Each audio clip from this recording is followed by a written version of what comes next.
Bonjour les amis, vous savez que dans quelques heures, en principe, parce qu'avec les tribunaux, on ne sait jamais ce qui va se passer, mais je suis censé me retrouver devant les juges en cour d'appel suite à ma vidéo Stop Islam, enfin le titre exact c'est « Et si Castex remplaçait l'application Stop Islam ?»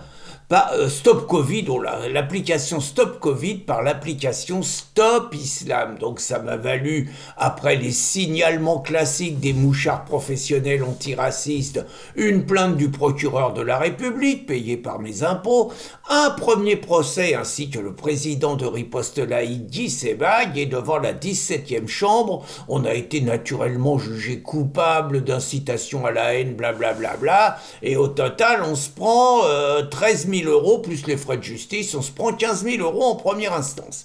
On a fait appel et on espère que ça va bien se passer. Donc, je vous tiendrai au courant jeudi maintenant de comment les choses se sont passées.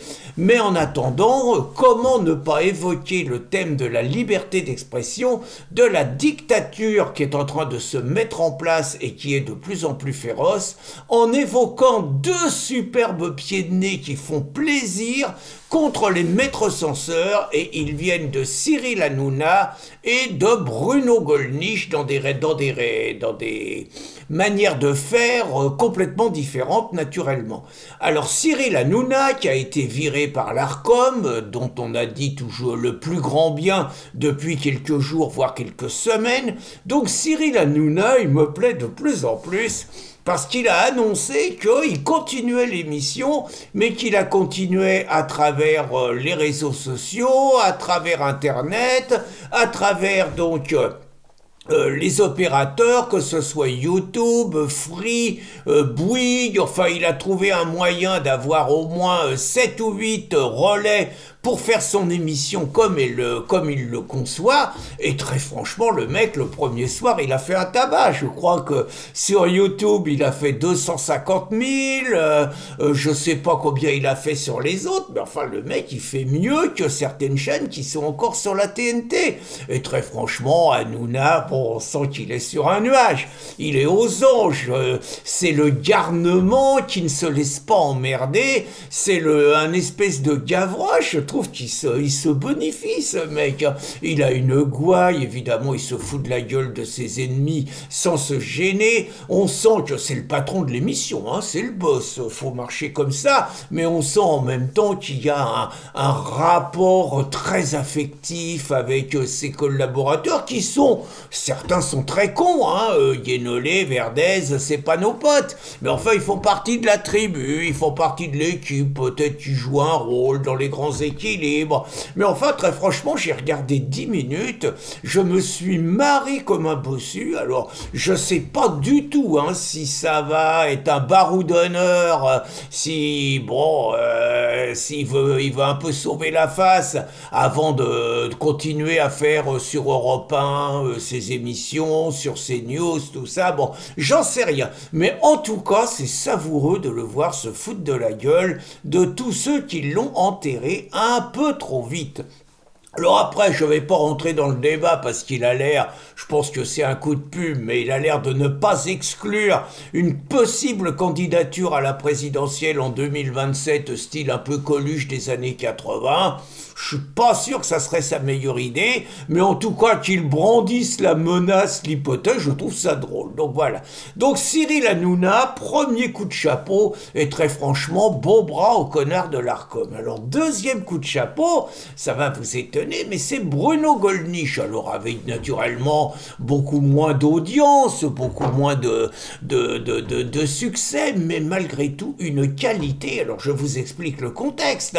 Cela se passait au Sables d'Olonne ce dimanche, et une association d'anciens combattants des Sables d'Olonne avait invité Éric Monvoisin, un pote par ailleurs, à venir diffuser le film Silenceud, le film de Tommy Robinson. Alors chaque fois c'est le même bordel, partout, ça a commencé à Chaland, ça a continué à Combourg, encore Combourg ça a été plutôt calme, ça a continué à Montpellier, ça a continué à Bordeaux, et là donc c'était la 5e diffusion. À chaque fois vous avez les gauchos et la presse locale qui fait son cinoche contre un film raciste que personne n'a vu par ailleurs, contre un film haineux qu'il faut interdire naturellement au nom des valeurs de la République, au nom de blabla. Bon, vous avez en gros les mêmes maîtres censeurs dans un autre registre que ceux de l'Arcom qui s'opposent à la liberté d'expression. Alors là, c'était très drôle parce que cette fois, c'était donc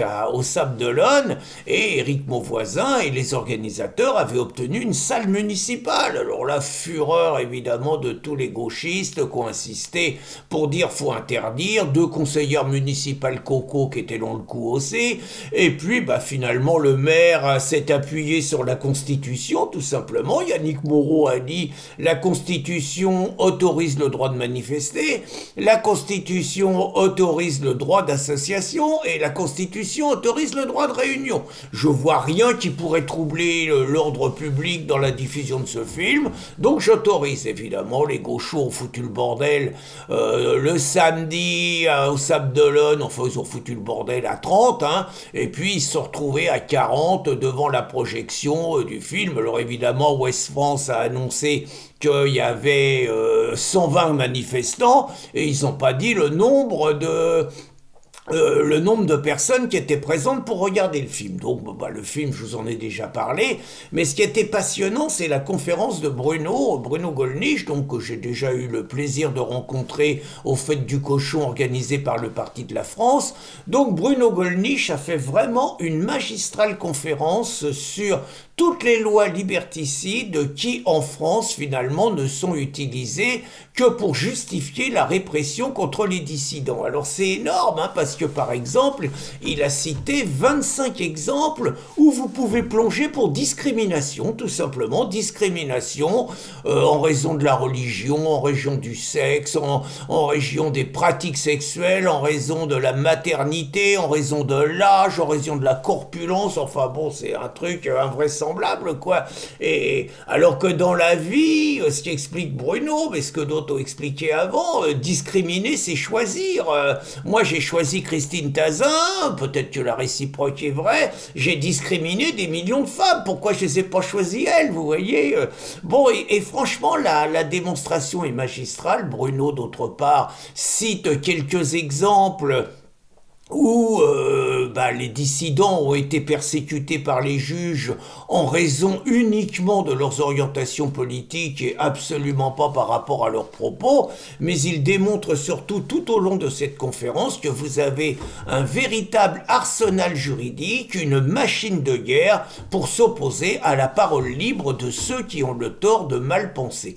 Alors j'ai presque envie de dire que moi, quand il y a deux représentants comme ça, dans des registres différents, Cyril Hanouna et Bruno Gollnisch de la défense de la liberté d'expression, écoutez, moi j'ai plus rien à foutre, j'ai juste à vous faire ma petite vidéo du jour, à vous encourager à la regarder naturellement, mais surtout à vous encourager à écouter. Alors Hanouna facile et tout, mais surtout les arguments de Bruno Gollnisch, franchement je les trouve excellents, et je pense que je peux faire une conférence sur ce thème-là également. C'est un sujet que j'adore et que j'ai déjà tenu par ailleurs, mais ça fait plaisir de voir que c'est tenu avec un talent autre par d'autres personnes, et notamment par Bruno Gollnisch, qui est par ailleurs une personne adorable, très sympathique, et c'est d'autant plus drôle que c'est un mec qui a été traité de raciste toute sa vie, alors qu'il était l'époux d'une japonaise qui est décédée par ailleurs depuis 2 ans.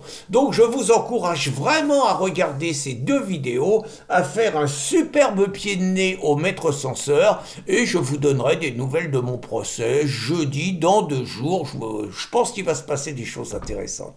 Allez, bonne journée les amis.